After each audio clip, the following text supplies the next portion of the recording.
Hello students, now you are welcome in my classes.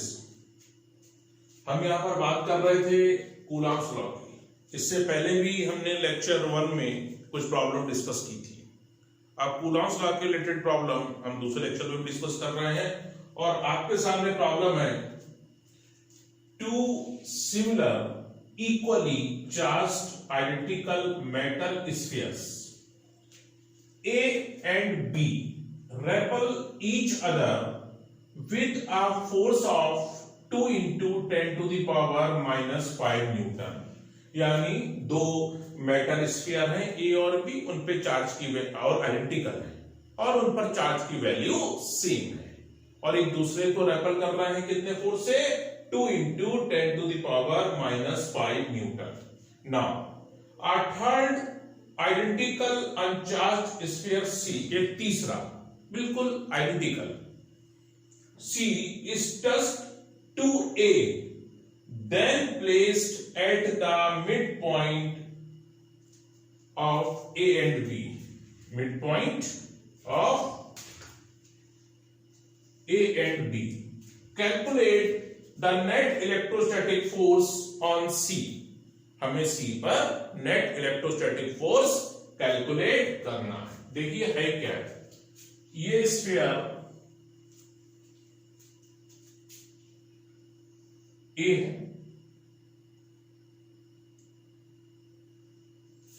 ये sphere B, REPL कर रहे हैं F,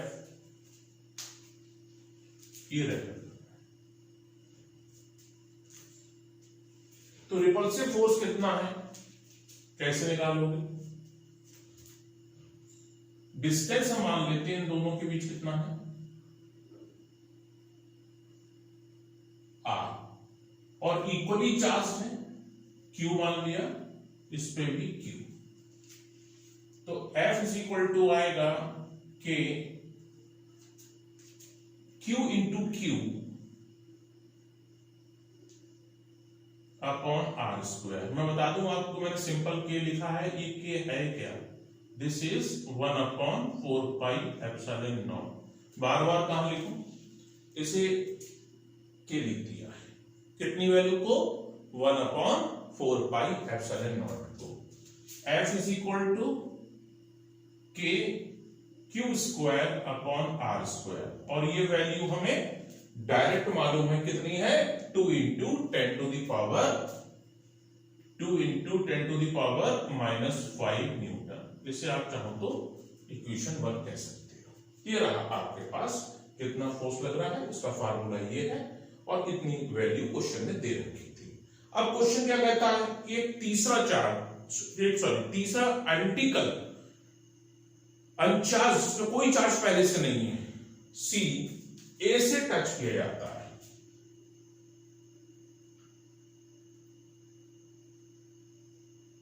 third identical sphere C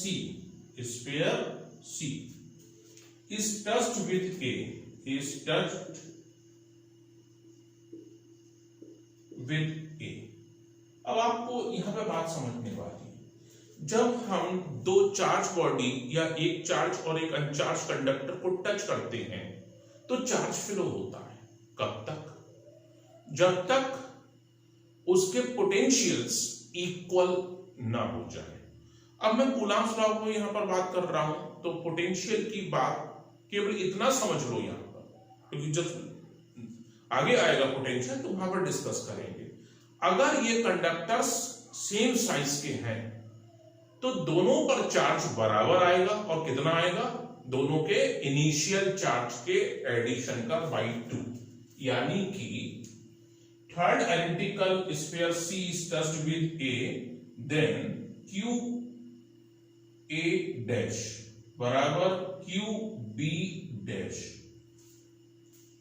ये आएगा, सॉरी B नहीं है, C है, Q A plus Q C by 2।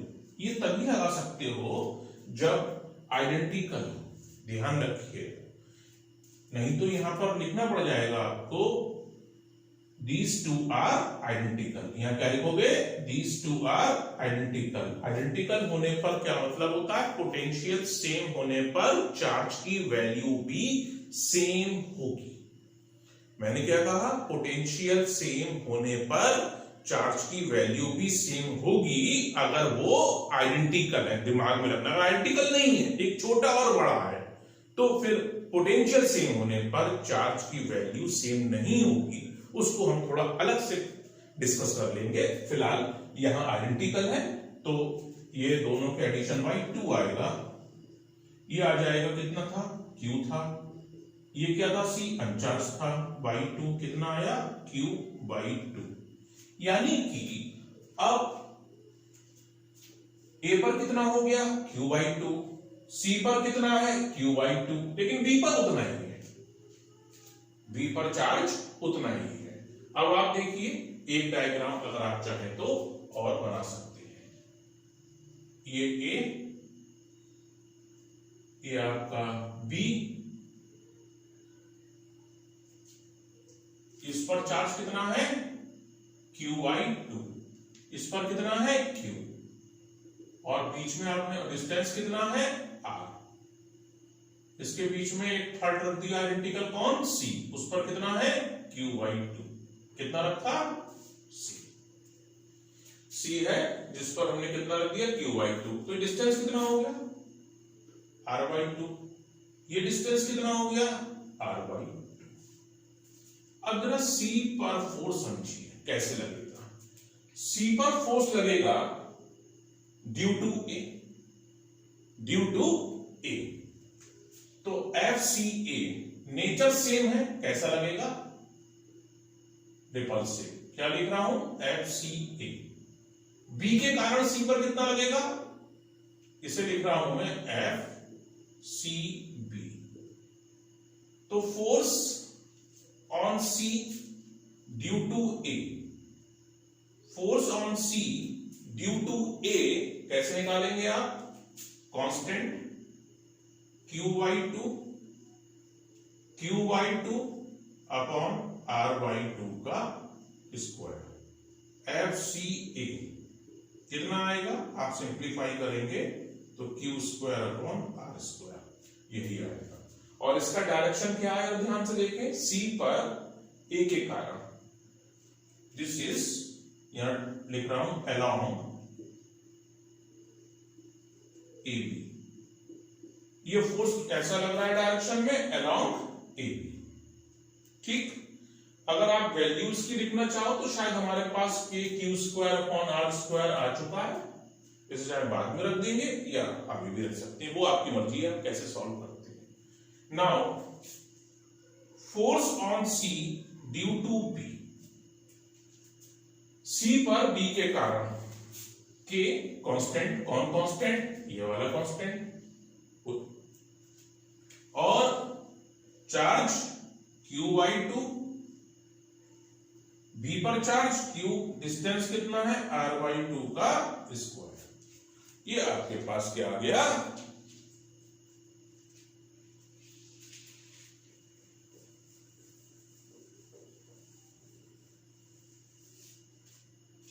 ये आपके पास वैल्यू कितनी आई FC की?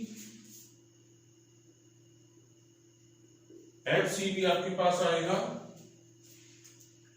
Q स्क्वायर बाई 2, यहां आएगा Q स्क्वायर बाई 2 और यहां आएगा R स्क्वायर बाई 4।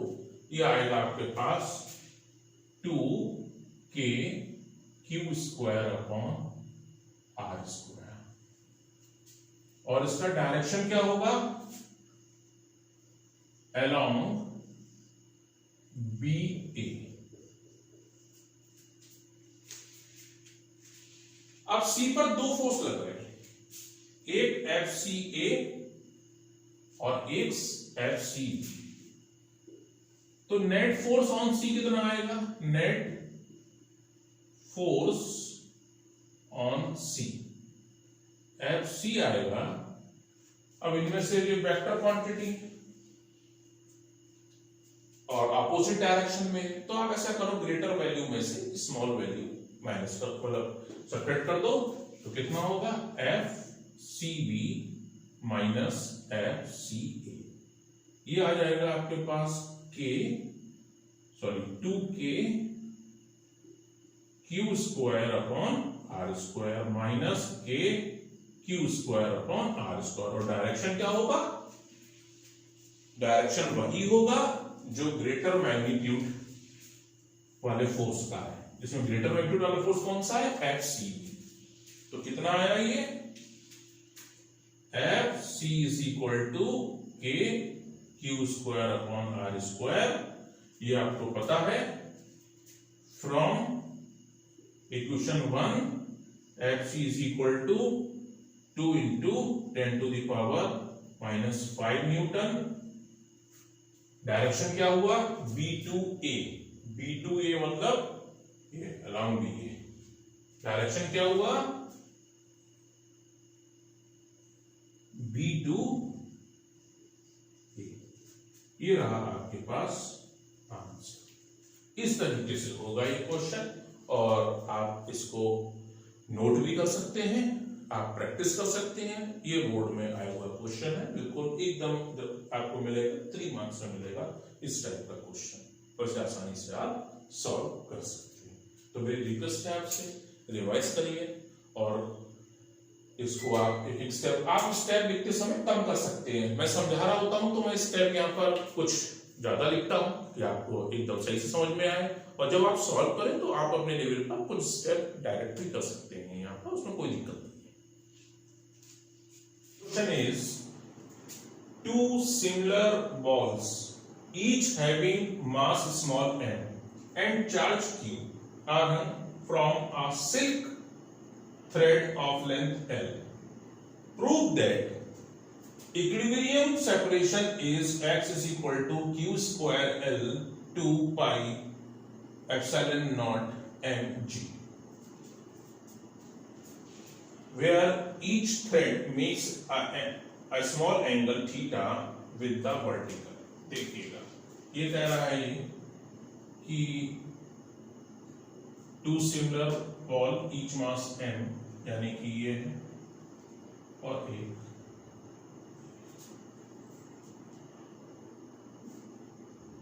वर्टिकल से कितना एंगल बना रहे हैं,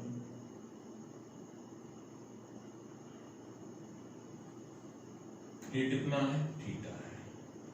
तो सिमिलर चार्ज है तो फोर्स क्या होगा, Q चार्ज है और M क्या है, मास है।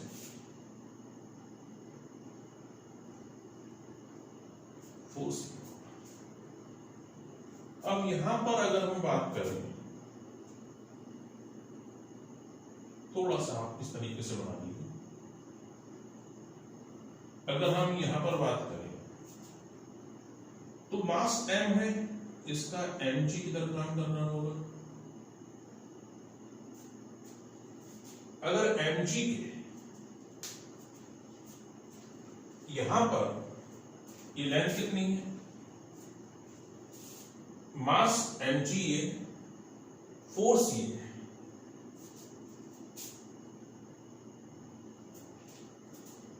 ये क्या होगा, टेंशन, खिंचाव T टाइम में, दूरी में। अब आप देखिए स्थिति क्या है, टेंशन के हमने 2 कंपोनेंट किए, टेंशन के हमने 2 कंपोनेंट किए, T, ये थीटा एंगल, तो ये एंगल भी थीटा होगा।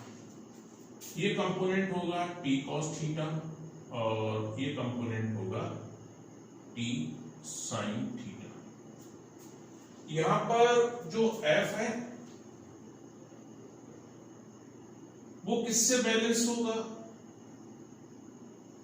T sin थीटा से, और mg किससे बैलेंस होगा, T cos थीटा से।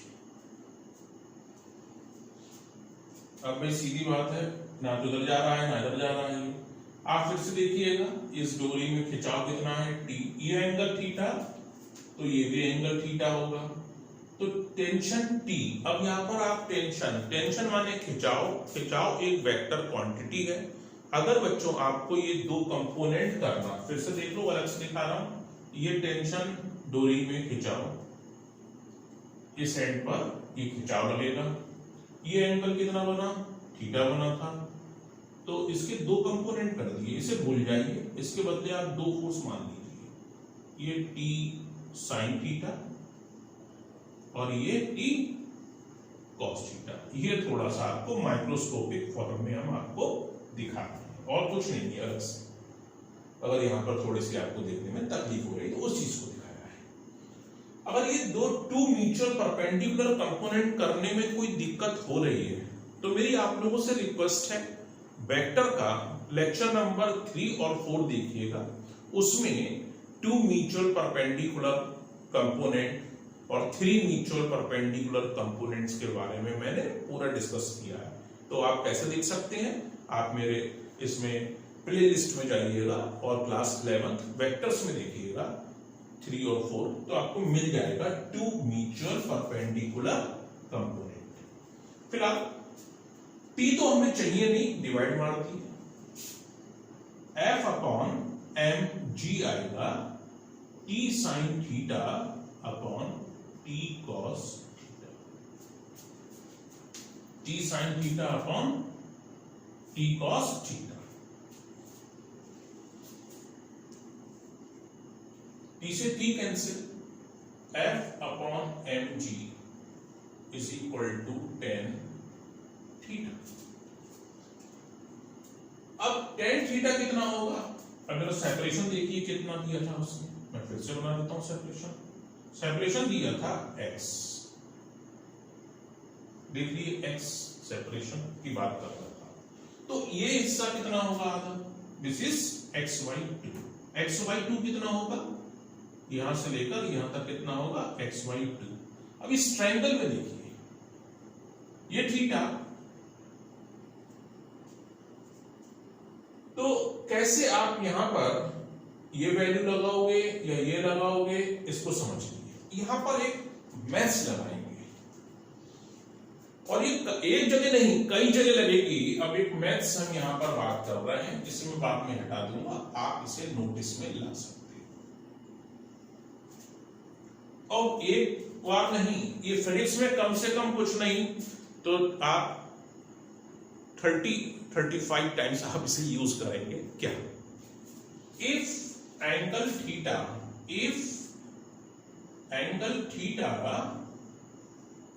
इज स्मॉल, क्या लिखा हमने, is small and measured in radian, शर्त लगा दी थीटा स्मॉल होना चाहिए और मेजर काय में हो, रेडियन में, तो साइन थीटा और टेन थीटा की वैल्यू क्या होती है,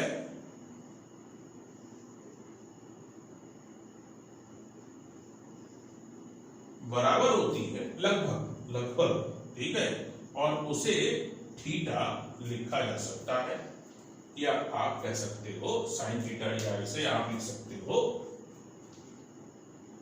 x अपॉन, ये आपका कितना है टेन थीटा, अगर हम यहां पर बात कर, साइन थीटा कितना हुआ x अपॉन, यानी कि आप अगर यहां से लेते हैं तो a डिस्टेंस अपॉन ए हो सकता है। मैंने क्या लिखा कि if angle theta is small and measured in radian, tan theta is equal to sine theta is equal to theta approx, और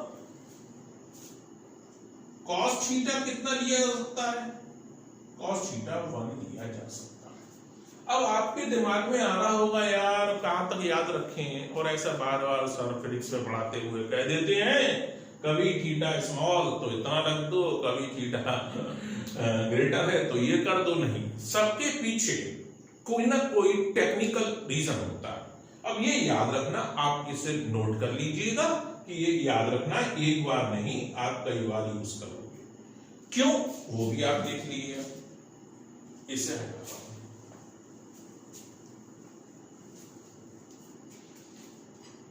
देखिए एक ट्रायंगल बनाया, ये थीटा है, ये परपेंडिकुलर है, ये हाइपोटेन्यूज है, ये बेस है। तो बच्चों tan theta is equal to कितना होगा? परपेंडिकुलर, अगर हम यहां पे बताएं tan theta is equal to perpendicular upon base. ठीक, अब मेरा कहना क्या है,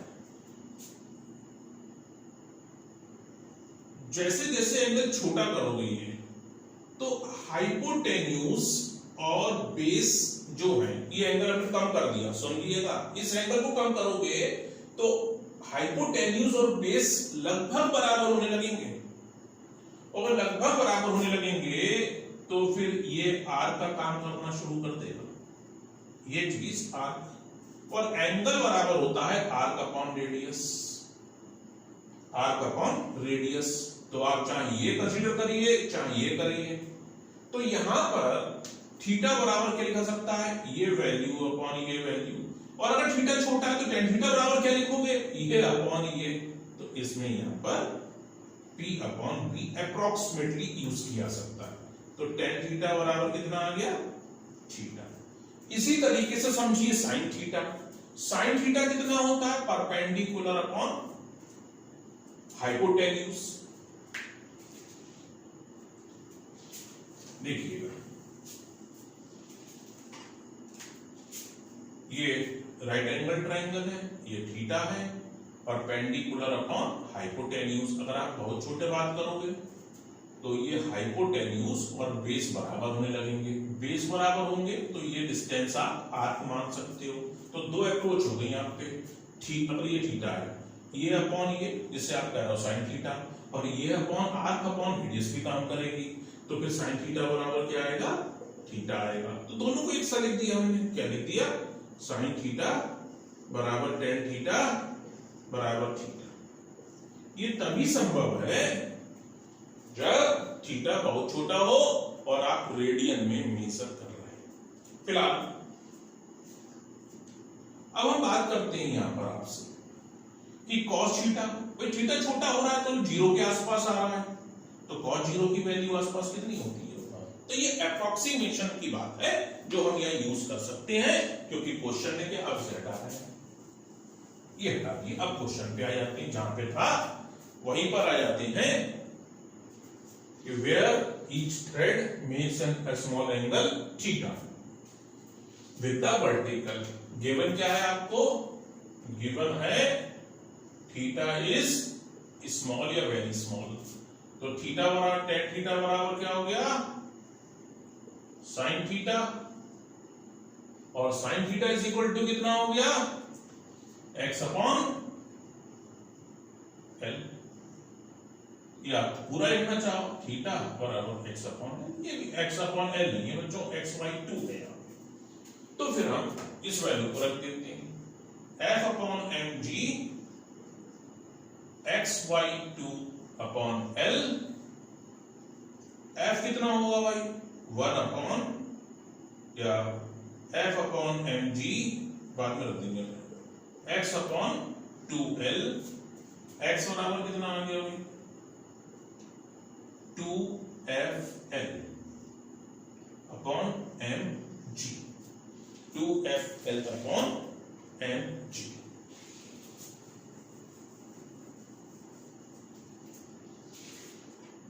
एफ की वैल्यू कितनी हुई? 2 अपनी जगह, 1 upon 4 pi epsilon naught, epsilon naught. और चार्ज कितने थे? Q into Q, Q square. Distance कितना था दोनों के बीच? x square. क्या आया ये? L अपॉन में कितना है? mg। ठीक, तो जरा ध्यान से सॉल्व करिएगा इसे। x इज इक्वल टू, ये एक 2 कटेगा, Q square L 2 pi epsilon naught x square mg। x square को यहां ले जाओ, x cube, Q square L 2 pi epsilon naught M जी।